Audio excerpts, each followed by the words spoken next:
Hello friends, welcome back to my channel. If you are new viewer, please subscribe my channel for more videos. आज हम बात कर रहे हैं CrPC की धारा 482 के तहत एफआईआर को रद्द करने की मांग वाली याचिका पहुंच रही है। ऐसा कहा इलाहाबाद हाई कोर्ट ने।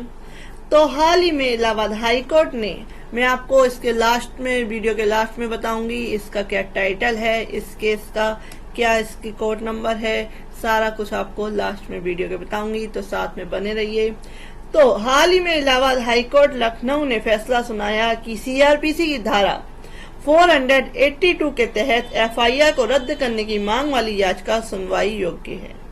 न्यायमूर्ति राजीव सिंह की पीठ विशेष जांच दल द्वारा प्रस्तुत रिपोर्ट के साथ साथ सभी प्रमाणी कार्रवाइयों को रद्द करने की प्रार्थना के साथ दायर आवेदन पर विचार कर रही थी। इस मामले में अतिरिक्त महाधिवक्ता श्री वी.के. शाही ने मामले की पोषणीयता के बिंदु पर प्रारंभिक आपत्ति जताई और उस तान्यावेशी रिपोर्ट के साथ साथ एफआईआर दर्ज करने के राज्य सरकार के निर्णय को भी प्रस्तुत किया और विचाराधीन प्रथम सूचना रिपोर्ट को सीआरपीसी की धारा 482 के तहत उस न्यायालय के समक्ष चुनौती नहीं दी जा सकती है। आवेदक के वकील श्री नदीम मुतर्जा ने तर्क दिया कि सीआरपीसी की धारा 438 के प्रावधान उत्तर प्रदेश राज्य में छोड़े गए हैं और उत्तर प्रदेश के प्रावधान के अनुसार 28/11/1976 से आरोपी व्यक्तियों को गिरफ्तारी से पहले की सुरक्षा उपलब्ध नहीं थी। अधिनियम संख्या 1616/1976 अतः धारा 482 सीआरपीसी के तहत आवेदन जो है धारा 438 सीआरपीसी के प्रावधानों को हटाने के बाद उस न्यायालय के समक्ष दायर किया जा रहा था। जांच के दौरान पुलिस को गिरफ्तारी से रोकने की प्रार्थना के साथ साथ उन्होंने आगे कहा कि समिति मदरसा शिक्षा बोर्ड अधिनियम 2004 के प्रावधानों पर विचार करने में विफल रही और आवेदकों ने अच्छे विश्वास के काम किया और वे 2004 के अधिनियम की धारा 27 के तहत लाभ पाने के हकदार होंगे।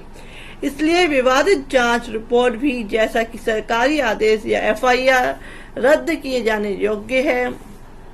इसमें पीठ ने अभिषेक बनाम मध्य प्रदेश राज्य के मामले पर गौर किया, जहां यह माना गया कि हाईकोर्ट के पास सीआरपीसी की धारा 482 के तहत दायर याचिका पर विचार करने और उस पर कार्रवाई करने की शक्ति बनी रहेगी। एफआईआर को रद्द करने के लिए जब ऐसी याचिका के लंबित रहने के दौरान आरोप पत्र दायर किया जाता है। अपर महाधिवक्ता ने कहा कि सत्यापन के दौरान यह पाया गया है कि जिला आजमगढ़ में 313 मदरसे निर्धारित मानकों के विपरीत चल रहे थे और 39 मदरसों का धरातल पर कोई अस्तित्व नहीं था। उन्होंने आगे कहा कि मदरसे की मान्यता आदि से संबंधित दस्तावेजों का भी पता नहीं चल पा रहा है, क्योंकि मदरसा के आधुनिकीकरण के लिए प्राप्त धनराशि का गबन कर दिया गया है और यह जांच का विषय है।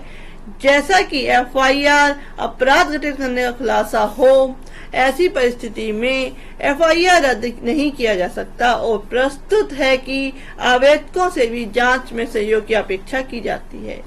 हाई कोर्ट ने कहा कि ऐसा नहीं किया जा सकता है कि एफआईआर अपराध के घटित होने का खुलासा नहीं करता है, क्योंकि आरोप है कि 39 मदरसे अस्तित्व में नहीं हैं और अधिकारियों द्वारा आधुनिकीकरण के लिए धन जारी किया गया था और उनके रिकॉर्ड भी उपलब्ध नहीं है। इसलिए यह नहीं कहा जा सकता है कि कोई अपराध नहीं बनता है। ऐसी परिस्थितियों में धारा 482 सीआरपीसी के तहत आवेदन कोई बल नहीं है और बर्खास्त किया जा सकता है। उपरोक्त के मद्देनजर पीठ ने आवेदन खारिज कर दिया।